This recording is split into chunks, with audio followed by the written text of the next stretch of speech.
What's your cell phone number? 204 404 or 1204 404. 891. Come again. 404. No, 1204 1204 891. See, write the number by yourself. I'll come. The way you come. This is not Canada. This is America. Yeah. This is not Canada. This is America. Pinoy trucker. I keep on trucking. Keep on trucking. Yeah, I keep on trucking. Keep on trucking. Dumating ako kayo ng madaling araw and nandito ako sa loob ng yard. Papahugas lang ako ng truck din. Balik na naman ako ng Amerika mamaya. Ngayon pala, ngayon. So pinapalinis ko lang siya dahil magkukross ulit ako ng border sa Pembina. Pagod.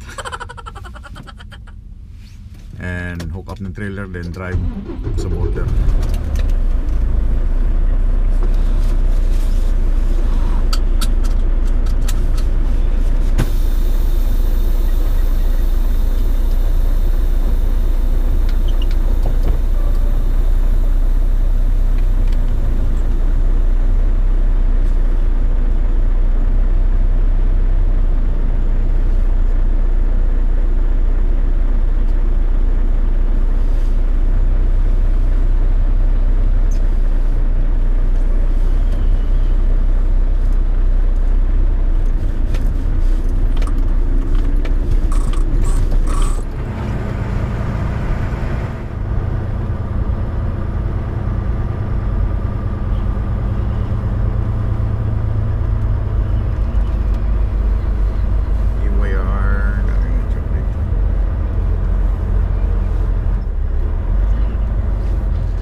It's the first way. What's your pounds or kilos? Pounds. Proceed your truck number, please. 943. Thank you.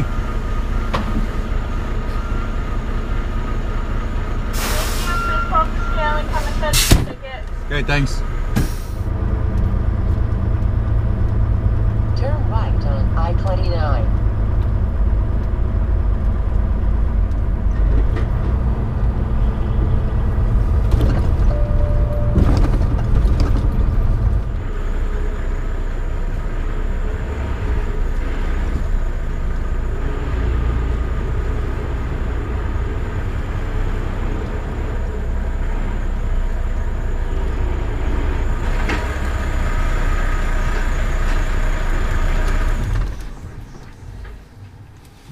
Sir, Hi, sir.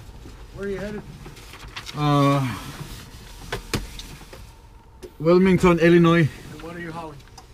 It's frozen foods. Anything to declare in the truck? Nothing. Nothing. Mr. Mark Anthony. Yes, sir. Alright, can you sing like Mark Anthony or no? What is that? Can you sing like Mark Anthony? No. Who is Mark Anthony? The singer, he's very famous. No, I don't know that. He's got money. Oh, really? Yeah, yeah.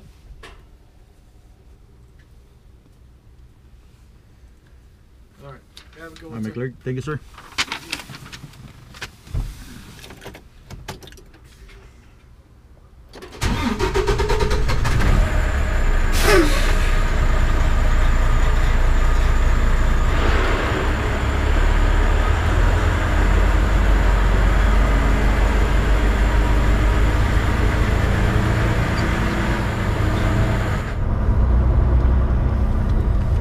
Nagpass na ako ng border ng US at saka Canada.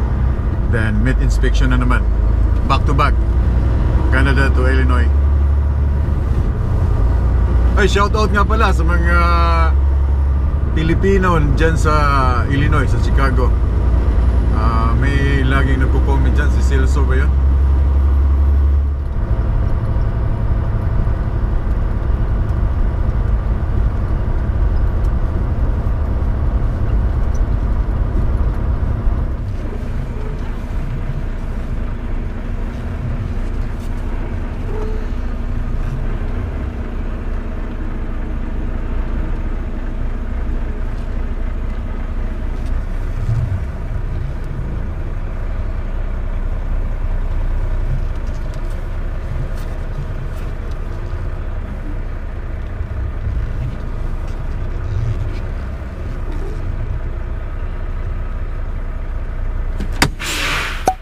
Okay.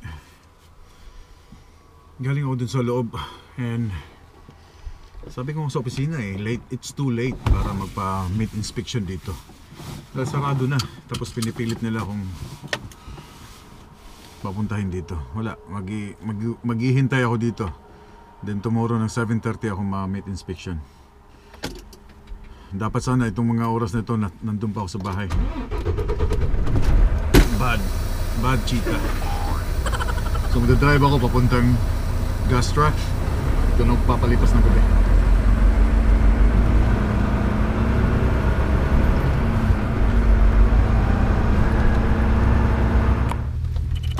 Okay. Natapos din ako sa meat inspection.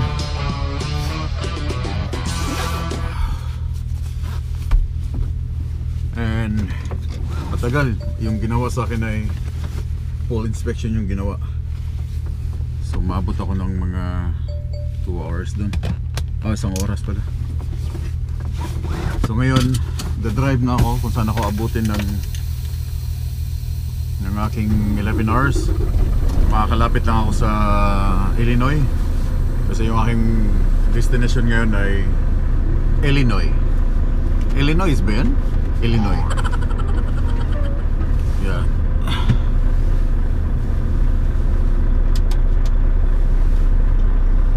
Okay, let's go.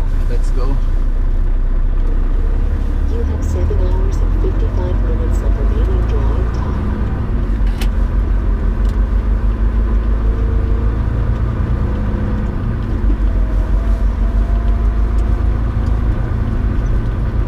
Pero hindi ako papasok sa mismong sa area. Lalapit lang ako dahil parang pahirapan ng parking dyan sa Illinois.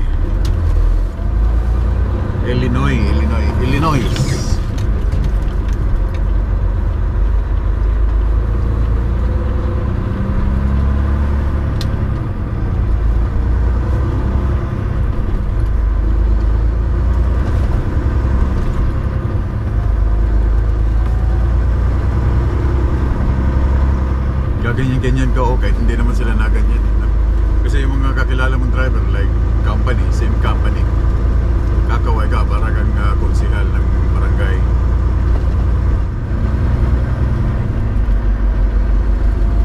Okay, meron akong ano sa inyo, hindi naman to sa pag dinidiscourage ko kayo na mag truck driver, no?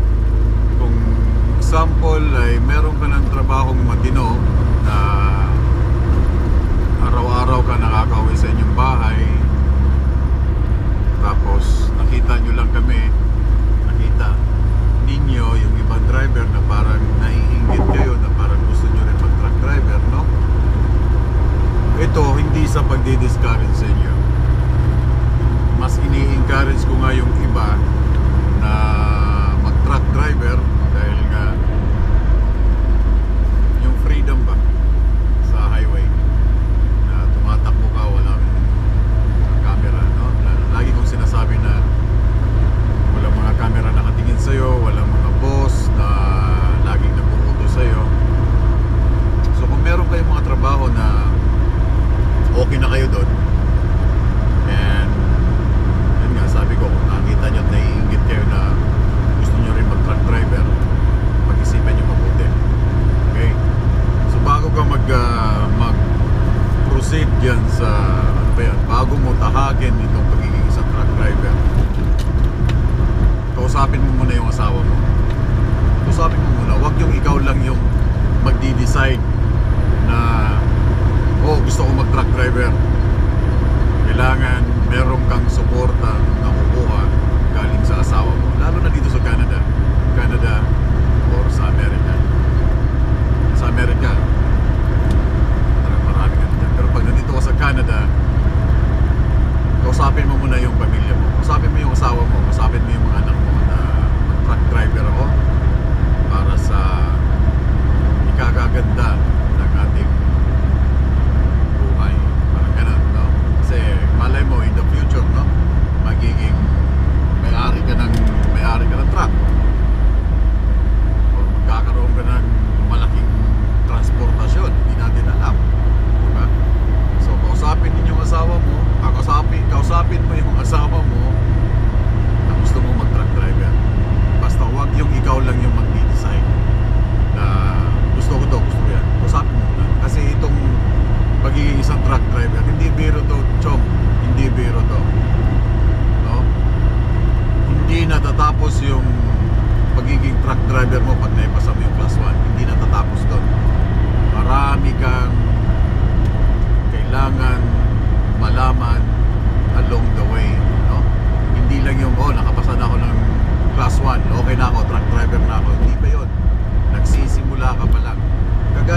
kagaya ng ano, kagaya ng nagtapos ka ng kolehiyo, no? Hindi ibig sabihin tapos ka na sa kolehiyo makakahanap ka agad ng trabaho, diba? So pag naipasa mo yung class 1, hindi ibig sabihin pulido ka na ng truck driver. Marami kang kailangan malaman, maraming isasaksak sa utak mo ng mga rules and regulation dito sa US and Canada na biyahe. Makakakuha ka ng trabaho kung gusto mo yung within everyday night home, pero mababa yung kita. Merong company na maganda ang kita, pero hindi din ganun kadali pumasok doon. Kagaya ng previous company ko, magandang kita. So, kausapin mo ang asawa mo, kailangan mo ng suporta galing sa kanya. Hindi lang yung ikaw ang nag-decide. Kasi, example sa akin, kahit ako, matagal na rin ako nagdadrive, galing pa ng Saudi Arabia, Europe, pero yung asawa ko hindi pa rin maka-move on. Every time na lalabas ako, every time na magdadrive ako, umiiyak pa rin. Kaya, naiyak siyempre, no? Namimiss yung asawa. So, hindi siya ganun kadali. Mamimiss mo, marami kang mamimiss na mga chance, na mga pagkakataon. And kung tatanungin ninyo kung magtatagal ba ako sa local, I don't know. Hindi ko alam. Pero mas prefer ko na everyday ako uuwi. Dahil mahirap tong lunghon. Real talk na yan, na mahirap tong lunghon. Sa Amerika, hindi lang basta maraming rules sa Amerika, maraming iba ang rules sa Canada. 11 hours ang driving sa Amerika, 13 hours ang Canada. Iba yung timbang sa Amerika, iba din yung timbang dito sa Canada. Marami. Kaya kailangan pag mag-truck driver ka, kailangan yung utak mo bakante, dahil maraming isasaksak dyan, maraming i-insert dyan ng mga rules na kailangan mong tandaan pag tinatahak mo na tinatawag na big highways. Kaya kausapin niyo mabuti ko. Yun nga, basta kung meron ka ng trabaho na nag-i-enjoy ka, na nakikita mo lagi yung family mo, okay na yun. Pero kung gusto mo talagang tinatawag ko na prisoner of the highway, dati ko yung Facebook name, prisoner of the highway, dahil priso ka dito sa highway.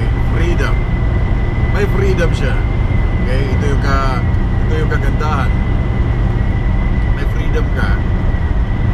Mamaya yung prisoner of the highway, may freedom ka dahil nakikita mo yung mga iba't ibang lugar. Libre, no? Meron ka US visa, makakapasok ka sa ibang makakapasok ka sa state by state dito sa Amerika. Makakagala ka sa buong Canada kung gusto mo ng white Canada lang yung biyahe mo. Kung gusto mong long haul, maikot mo lahat ng buong state ng Amerika. Prisoner of the highway. Bakit? Nasa kalsada ka. Alright? Nasa kalsada ka for 14 days, maybe, or the next other day nasa bahay ka. So nakaka-permis sa kalsada. Mo na siya ginatawag ko prisoner of the highway. Yan. Tugtungan ko mo freedom. Okay? Nakaka-freedom. Ano tawag doon? Walang boss. Hey, gawin mo yan. Oy, gawin mo yan. Oy, gawin mo yan. Oh, time out ka na. No, ikaw yung kapitan ng barko. Ikaw yung kapitan ng truck. Ikaw yung masusunod kung kailan mo gustong tumigil.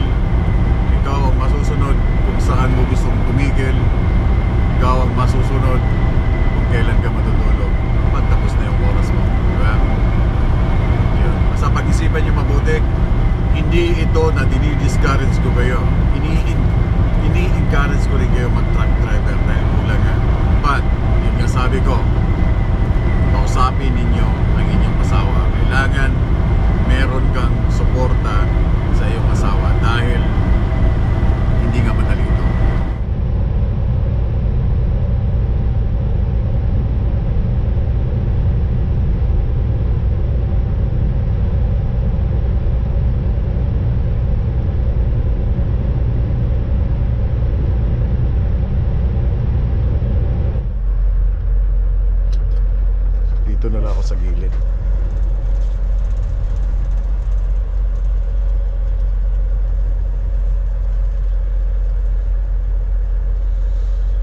dito na ako magpapalipas ng gabi.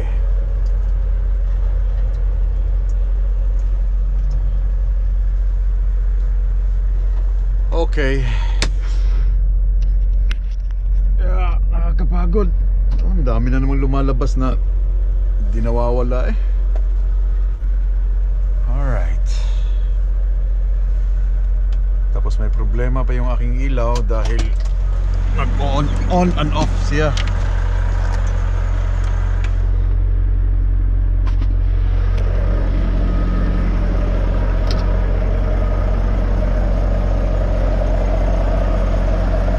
Ano, may problema ito eh. Ano? Baka mahuli ako ng pulis nito.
So 99 kilometers na lang ako papunta sa aking delivery area.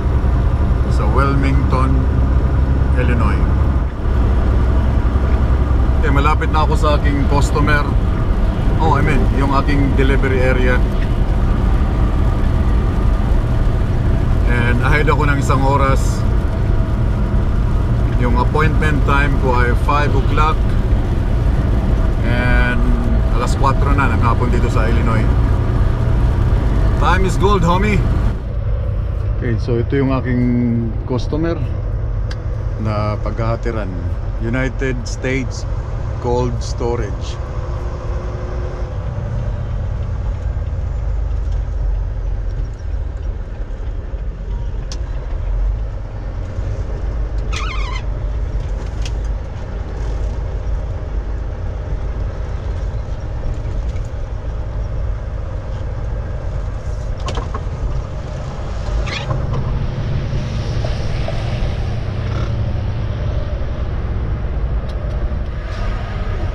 I'm just gonna grab my face mask. Ah, where are you?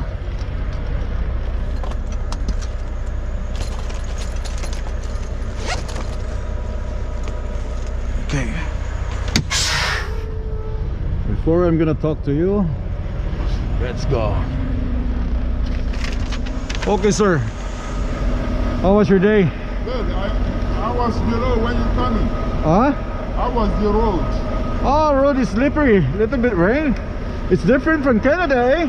Oh, It's winter time in Canada. but yeah, it's sleeping in Canada, right? Huh? It's sleeping in Canada. What I said is that the snow is much in Canada. Yeah. So which one is your trailer number? 70, the lower one. Okay, 70241. That's correct. Give me your driver license. Maybe you park over there for your dispatch. Driver license.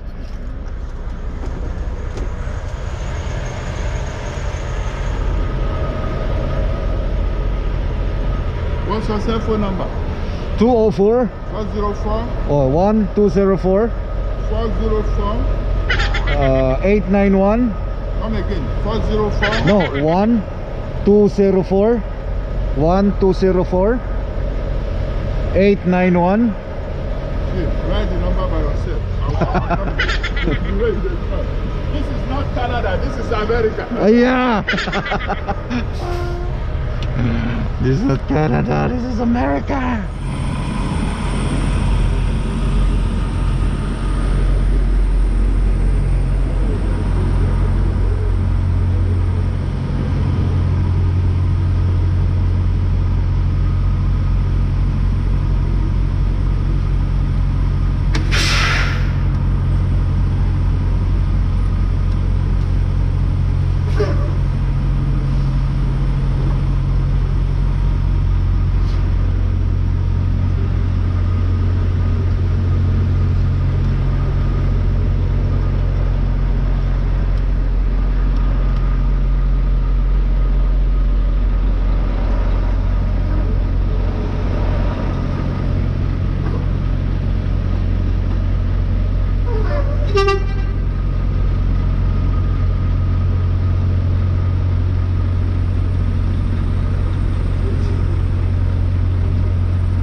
pala, World of Trucks.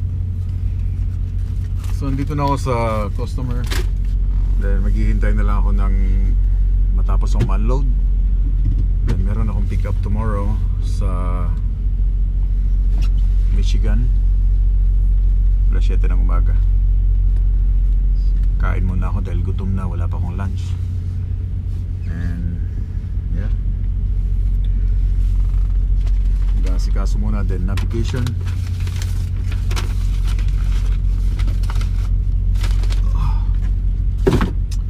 So maraming salamat sa inyong lahat. Keep safe and keep on trucking. Pinoy Trucker. I keep on trucking. Keep on